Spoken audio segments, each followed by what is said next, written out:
Прямой эфир, танк эфир, танк эфир, танк эфир.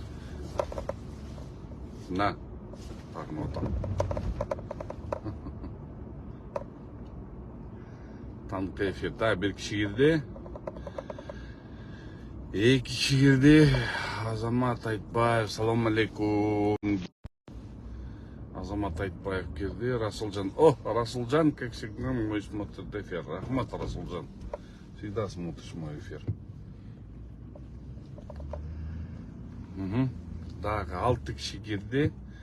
Дағы кіріп берсеңіздер, лайк басып тұрсаңар. Арваңыз. Рахмат, Азамат. Өзіңді жақшысың ғой, амансыңар ғой.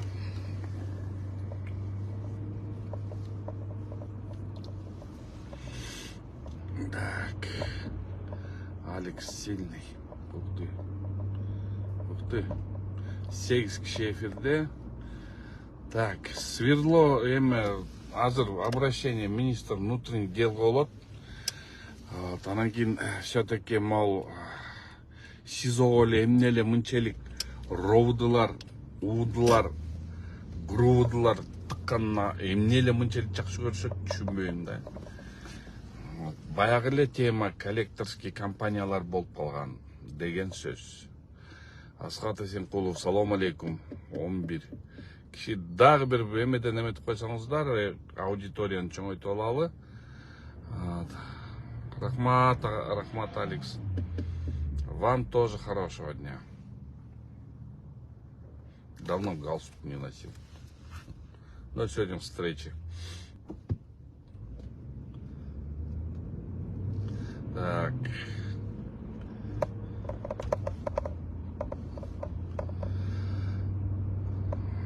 Он киши эфирде, анда месе урматтуу Facebook колдонуучулар, лайктан басып турсаңыздар, анан кийин перепост кылып турсаңыздар, ошондо дагы аудитория чоңоет. Урматтуу Facebook колдонуучулар, уже бул тергөө системасы менен, анан тергөө соттору менен урушуп атып, алар менен аларга мындай айтып атып, мыйзам андай эмес деп туруп айтып атып, уже тил тешилип бүттү да. Бир гана суроо. Бир гана бүт тергөө органдарына бардыгына суроо. Эмне себептен силер мынчалык жакшы көрөсүңөр түрмөгө тыкканды? Акча чыга турган, граждандык иретинде боло турган иштердин баарын бүт гражданский порядке чечиле турган иштердин бардыгын силер деген эптеп иш козготуп эле, эптеп эле түрмөгө тыкмай. Уже тажаттыңар, реально айтканда. Бизде деген гражданский кодекс деген да бар. Мындай, гражданский кодексте деген гражданское правоотношение деген бар. Ошол эле бір жерлерде бири-бирине карыз болуп калса, ошону менен эле эптеп акчаны выбивать этиш үчүн неле камайсыңар? Мына жер строительный компаниялар менен ишти козготуп, ишти эметип, азаптын баарын чектирип, элди камап, анын үстүнө иш кошулуп атып, мына бүгүнкү күнгө чейин дольщиктер страдать этип атат. Мына мен унчукпай эле коеюн дегем тетиги. Тийишпей эле унчукпай эле коеюн дегем тетиги. Мага эмне деген бокту куйду тетиги Алиевтер. Менитим эле эме кылып салышты го мындай. Менитим эле бүт бар угат. Министр дагы, зам министр да бар угат. Мунун баарын кылган өзүңөр. Мына, например, Талиповага мен болушпайм. Бирок айтып кете турган нерсе. Ошондо Талиповага Октябрьский РОВД Бектеновдун заявлениясы менен, замы болуп жүргөн заявлениясы менен камалбаганда, иш козголбондо, азыркы бүгүнкү күнү тетиги дольщиктердин баары үйлөрүн алмак. Нуржанат азыр жөн эле калп эле оюндар жүргүзө бермек эмес. Ошону наоборот каматып, ошону ойноп барды менен. Анан кийин аягында мен таптазамын, мен аппакаймын деп туруп айтып чыкканы, мен бунун баарын ойлоп чыгыптырмын, мен ушунун баарын жасаптырмын деген айтканыңар бул акылга сыйбаган нерсе. Тетиги дольщиктерге да айтып коет элем. Урматтуу дольщиктер, өңгөчө Азиз, Азиз, бирөөнүн колунда курал болуп атасың. Бул бир. Экинчисинде дагы бир жолу сага айтып коеюн. Биринчи уголовный иште Октябрьский ровдуда биринчи козголгон иш Талиповага, ал жакта тетиги үй боюнча, силердин спорный үйүңөр боюнча козголгон эмес. Аякта бүт бары машинелердин токам бир машинелер боюнча козголгон иш болчу. Машинелер боюнча. Калп айтпасын. Иштин материалдарын карап көрөлү. Мен ошол Талиповага материалдардын иштин жагдайлары менен, ошо иштин жагдайлары менен машинелер боюнча ошондо гана башкаруу чарасына катышкам. Анан ишин да көргөм. Чын-чынына келсе ошол иш козголбогондо, Октябрьский районунда иш козголбогондо, бүгүнкү күнү могу дольщиктердин баары алмакта. Анан жөн эле, Азиз, сага айтып коеюн, иним, сен мындай кичине звезда болуп, өзүңдү звезда деп эсептеп алган окшойсуң, иним. Бирок мен сага эйфорияга да кирип кетиптирсиң, звезда. Мен сага мындай иштин жагдайларын түшүнүп туруп, анан кийин мен жөнүндө сөздөр жүргүздүм. Анан айтып кетет элем Улан Алиевке. Улан, иним, сага айтып кое турган нерсе, сен мени деген мондай бүт барын мынтип жазган, мынтип эметкен, барын схеманы түзгөн деген мунун деген толугу менен калп нерсе. Мен схема түзгөндө мен эмне? Ошол жакта бирөө угуп коюптурбу? Министрлер, жаза министрлер. Сен мындай акылыңды бирди салып туруп ойлосоң, аяка деген тиешем да жок. Тиешем да жок. Сен камашыңа тиешем да жок.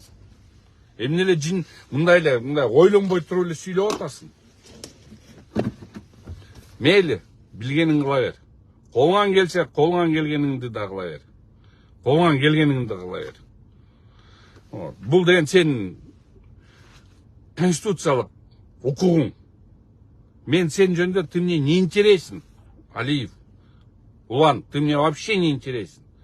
Мен сен менен вообще даже мындай сен жөнүндө говорить я ни с кем не говорил, и говорить мне не надо. Азиз деген тетиги эме жөнүндө бир мигрантмын деп чыгып атпайбы? Ошол тим эле Талипова экөө эмет. Ошол жакта мени да кошуп кетип атат да. Ошо Азизге айтып коет элем. Бирөөнүн колунда абдан катуу эме болуп атасың. Оружие болуп атасың да. Тебя используют, Азиз. Кайсын кандайсың да? Мен тетиги эмелердин баарын бери унчукпай келаткам, тетиги эмелердин баарын Улан Алиев тем Октябрьский ровдун начальник, как будто мен аны олтургузган мындай акылга сыйбаган нерсе да. Как раз сенин досуң тети Айбек деген досуң мне мстит, наверное. Ладно. Анан кийин ошон үчүн мына тергөө бөлүмдөрдүн башчыларына, тергөөчүлөргө бир гана нерсе, мындай граждандык иштер, жарандык иштер болуп аткандан кийин, ошол жакта жарандык иштердин мындай бир признактары болуп аткандан кийин, эмне эле ошол боюнча иш козгоп эле элдин баарын камап эле СИЗОго тыгып атасыңар? Эмне эле элдин баарын эле СИЗОго тыккандын аракетин кылып атасыңар? Вот для чего? Эмне себептен эле баарын эле СИЗОго тыгып эле камап эле эптеп эле возмещение кылгандын аракетин кылып атасыңар? Эми граждандык соттордо бар да. Мына азыр геострой компанияларды жалгыз эле Талиповга жөнүндө айтып аткан жерим жок. Аныкы деле айтып атпайм. Аныкы деле тети Октябрьский райондогу иш козголбогондо уже тети Азиз дольщиктердин бар үйлөрүндө алмак. Спасибо. У меня всегда галстуки хорошие. Азыр строительный компанияларды карап атабыз, көрүп атабыз строительный компаниялар. Эптеп эле баарын эле камап атасыңар. Камаганда аресттерди колтуруп атасыңар. Аресттерди койгондо бүт иштердин баары бардыгы токтоп калып атат. Анан ошон үчүн дольщиктер көбөйүп атат. Анын ортосунда, ал дольщиктердин ортосунда кээ уятсыздар барып туруп эле мен акча төлөгөм деп туруп эле барып эле мындай барып олтуруп калып атасыңар. Эми уят эми милициялар, силер ошо элди ойлобойсуңар. Эмне эле кыласыңар? Мынтип баары эле Deutsche строй компанияларды каматтып эле анан эптеп эле ошолордун бирдемесин алышты. Силер деген элге жакшы кылам деп, наоборот, тыртык кылып атасыңар да. Мына азыр кайсын деген да адвокат, кандидат наук, мына алда эле айтып атат. Тескеринче болуп атат дейт. Кылмыш курамы болсо камабайт, кылмыш курамы жок болсо просто акча болсо камайт да. Эми Кудай урбадыбы? Эми акчаны деген өлүп калганда, өлүп калсаңар тет жерге о дүйнөгө кеткенде кепиндиктен башка эчтеке носкиңерди кие албай каласыңар. Жакшы көргөн носкиңерди. Эми Кудайдан мындай элди да ойлоп койгулачы, суранды силерден. Эмне эле элдин баарын кыйнап атасың? Могу строительный компанияларды камаганыңар вообще туура эмес. Ошол жерде наоборот, ошол строительный компанияларды болуптур камадыңар, камакта алдырбай, ошолордун баарын иштетип туруп, эптеп Deutsche элдин эмесин чечип бериш керек да. Проблемасын. А силер алып туруп камап саласыңар, элдин проблемасы чечилбейт, анан эл жүрөт дейт.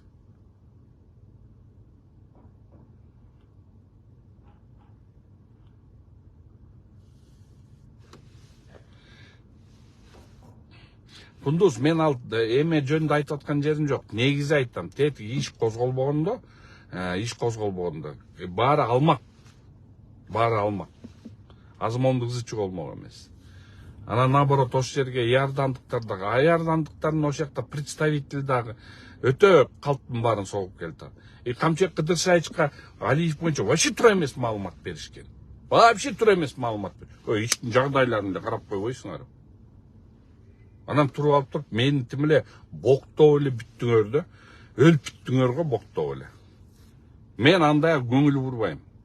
Мен андайга эчагына меники иммунитет. Боктойсуңар, коесуңар, мага баары бир. Мага просто жалко тетиги жерде курал кылып тетиги Азизден жыйттым, не жалко реально. Силер ошону колдонуп атасыңар да өзүңөрдүн эмеңер үчүн. Алда бакшы ишенип алыптыр силерге. Ладно, это ваши проблемы. Негизи айтканым, бүт кылмыш курамы бар иштерди козгоп элди камабайсыңар, кылмыш курамы жок иштердин баарын камайсыңар. Анан кийин ошол жерде иштин жагдайларын төргөчүлөрүңөр чоюп туруп, элдер ошо СИЗОдо чилип олтура берет. К примеру, Свердловский РОВД. Свердловский зам начальникке последствий бир эмес 2-3 жолу кайрылдым. Бир жигитте окуя деген 15-жыл болуптур. 15-жыл болгон окуя. Ошол жерде бир жигит тет жерде гастарбайтер болуп иштеп жүрөт. Бияка 6 жолу кирет ата-энесине. 6 жолу кирет ата-энесине. Ошону алып туруп, кийин розыскка берип салыптыр. Аны келтип камады. 3 ай Казакстандан камап алып келди. Эми азыр деген ал деген бияктан уже 2 айдан бери бир төргөчү бир следственный действие өткөзбөйт. Бул кандай түшүнсө болот? Свердловский РОВДда, мынакей. Канча жолу кирдим мен силерге?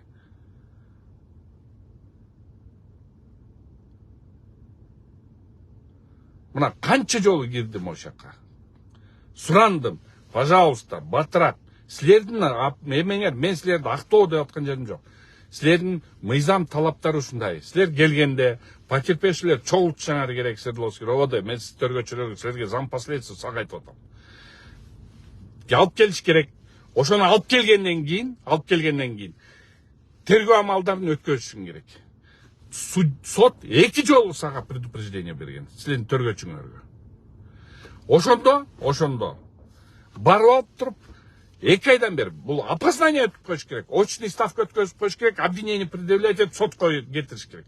Ошону кылбай 2 айдан бери ошол жигитти чилитип олтурасыңар. 2 айдан бери жигитти чилитип олтурасыңар. Первомайский РОВД.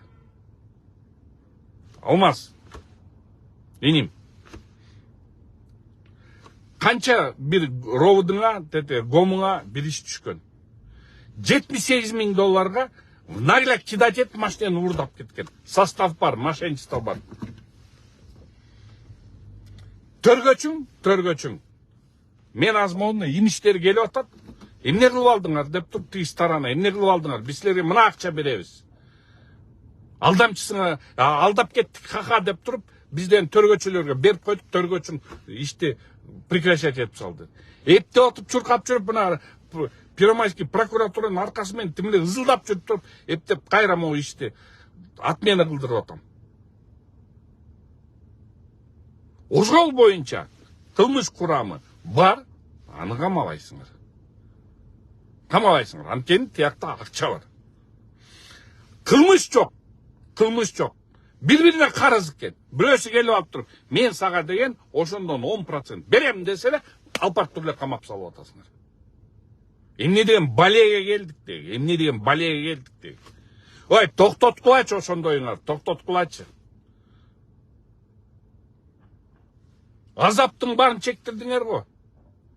А соттор эмне? Соттор деген следственный судьялар коркуп калган. 1-май район сотуна барсаң, бул ача азап. Все, төргөчөлөрдү прокурору эметти бүттү. Беспрекословно нотариус болуп туруп печать басып берип коет. Соттор кичине, силер да кичине мындай кичине, силер дагы мындай ойлонсоңор. Нотариус эле болуп калдыңар го силер. Жаман көрсөткөн ушул. Биздин президентти, ажоозду баарын жаман көрсөткөндөр силерсиңер соттор, силерсиңер төргөчүлөр, силерсиңер прокурорлор. Президентти Камчат Кадыршаевич жаман көрсөтүп аткан именно силерсиңер, соттор силерсиңер, төргөчүлөр силерсиңер и прокурорлор силерсиңер.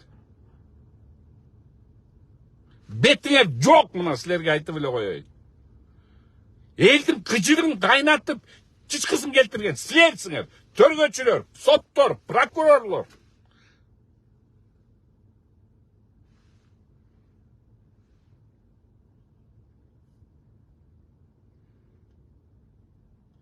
Бүт жерде кандай болбосун.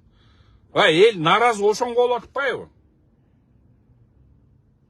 Эптеп эле камап эле, эптеп эле акчанын аркасын. Садыр Нуркожоевич, канча жолу айтып атам. Тет жерлерди, алмаштырып койгончу деги теткелерди. Бүт следствияны алмаштырыш керек, төргөнү алмаштырыш керек. Сотторду алмаштырып койгондон толк жок. Сот реформасы деген бул комплекс. Бул деген төргөнү полностью бөлөкчөсүнөн кылыш керек. Мен ал боюнча киргизгем уже законопроектти. Аякта көп придумывать не надо, ерунда тиякта. Просто сотто, сиз мына юристсиз. Просто сотто состязательность суда деген бар. Ошону эле толко алсал утверждение обвинительного акта прокуратураныкын. Эртең күнү прокуратура соттон барып алып туруп, демеле чимкирин чыгарат төргөчүнүн. А тияктан деген зам генеральный коп койду, мен уже против силей албайм деген уже болбой калат андай нерселер. А силер болсо мындай состязательность жок.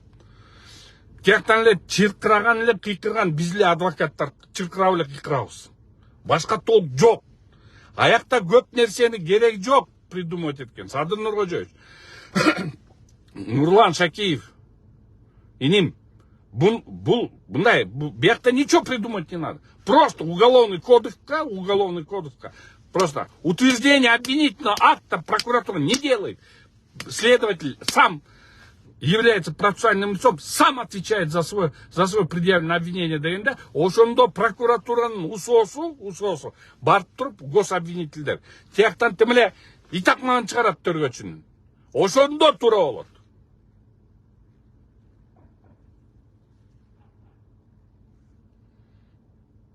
Дони 330 берене. Эмне эле ал жөнүндө берене.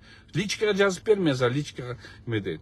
Улукбек байке, мына Ормонов депутат олтурасыңар могу жерде. Улукбек байке, эми сизден канча создуктун депутатысыңар?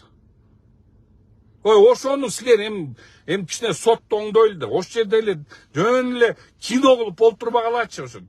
Жогорку кеңеште олтурасыңар, кино ойноп эле. Киносуңар. Силер артист болуп калдыңар ошол жакта. Жөн эле барып туруп, ай министр, сен муну кылган жоксуң, ай министр, сен муну кылган жоксуң деп эле мынтип эле кино ойноп коесуңар. Жөн эле мындай кино ойноп коесуңар да, анан кийин өзүңөрдүн кызыкчылыгыңарды қол қармашып тұра қалып, сен ол жердің жолын бүтіресің, министр транспорт. Кел қол қармаш алды. Ошондой эле өзүңөрдүн эле эмесиңер ойлойсуң. Жалпы кыргыз элди ойлобойсуңар. Мына азыр СИЗОдо уже эл батпай калды. Болуптур, ладно, политическийлер болот, болуп жүргөн болуптур.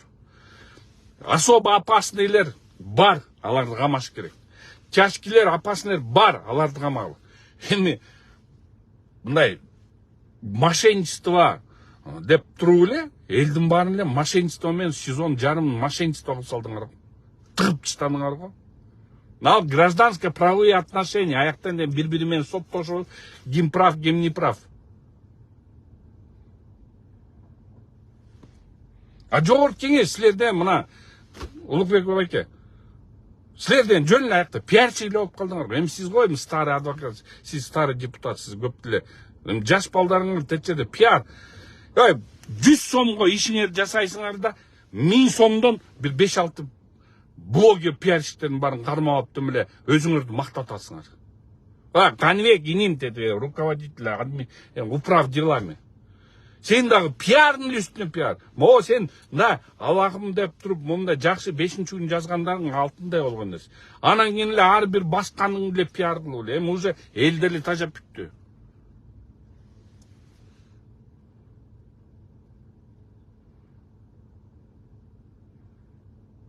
Дони, сен өтө туура эмес айтып атасың. Анын туура эмес. Ошон үчүн да мына төргө органдар, Улан Умуканович, сколько раз можно, я же говорю, уважаемый Улан Умуканович, Улан иним, дай контрольно-инспекционному, сенде киоң бар, дай контрольно-инспекционному отделу проверить все дела на наличие состава преступления. Сделай ты это в конце-то концов, пожалуйста. И ты увидишь, сколько следователей по городу Бишкек возбуждают уголовные дела по делам, где есть гражданско-правовые отношения. Сколько это можно говорить? Это ж для тебя хорошо, Улан, ты понимаешь это? Возьми ты своих вот этих инспекционщиков, просто отправь и проверь.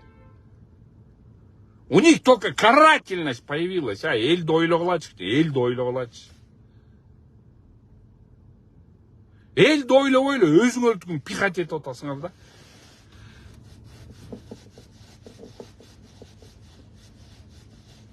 Уят. Элді ойлағылачы. Эми ошол элдин кычырына кайнатып атпайсыңар. Эмне кыласыңар? Туура айтып атасыңар Гүлжамал Максатовна. Мошенниктерди камалыш керек, эмнеге алар боштонуп жүрүш керек, особо туура. Туп-туура айтып атасыңар. Ошол мошенничество деген. Бул абдан мындай туура каматыш керек да. Бирок кээ бир иштерде мошенничествонун мындай кээ милицияларга чуркап барып эле милициялар кулакка тебет. Жазайлын жазсаң, анан бизге бере коесуң, биз эмете коебуз деп туруп. Ошону менен мен бөлөк иште. Кылмыш курамы жок нерселерди, граждандык иретинде батыраак бүтө турган нерсени барып каматтып эле элдин баарын азапка чектирип атат. Кеп ошондо мен ошолорду айтып атам. Мошенниктер реально камалыш керек. Бирок мошенник деген бул мошеннический действие деген бул деген схема. Ошол схеманы караш керек. Анан кийин Курманкул Токторалиевич, сизге просьба. Курманкул досум, просьба. Курманкул Токторалиевич, внесите вы в уголовный кодекс опять понятие состав преступления деген. Состав преступления деген понятияны кайра киргизбесиңер, мында итакмактын бары боло берет. Силер деген азыр ошол жерде киргиздиңер. Устойчивые показания. Обвинение строится только на устойчивых показаниях потерпевших. состав преступления деген уголовный правода кеткен эмес, а уголовный кодекста жоқ. Бул деген опять туура эмес. Ошону деген состав преступлениянын кайра киришиш керек. Эмне кодекстен алып салгансыңар состав преступления? А мошенниктерди тиги буларды эметиңерсе, рецидив преступленияны кайра киргизгиле. Эмнеге алып салдыңар рецидив преступленияны? Но кодексиңерди кичине мындай, кодекс жакшы, реально жакшы, Курманкул Токторович, реально жакшы кодексиңиз. Бирок ошолорго деген изменение киргизиш керек. Состав преступления деген понятие киргизиш керек. Жөн эле устойчивый показания дегени менен тигине сезон жарымын уже толтуруп салдык. Устойчивый показания деп алып туруп биздин властьты жаман көргөзүп алдык. Элдин баарын эле камап эле. Устойчивый показания деп. Ошону токтотуш керек. Андай болбойт.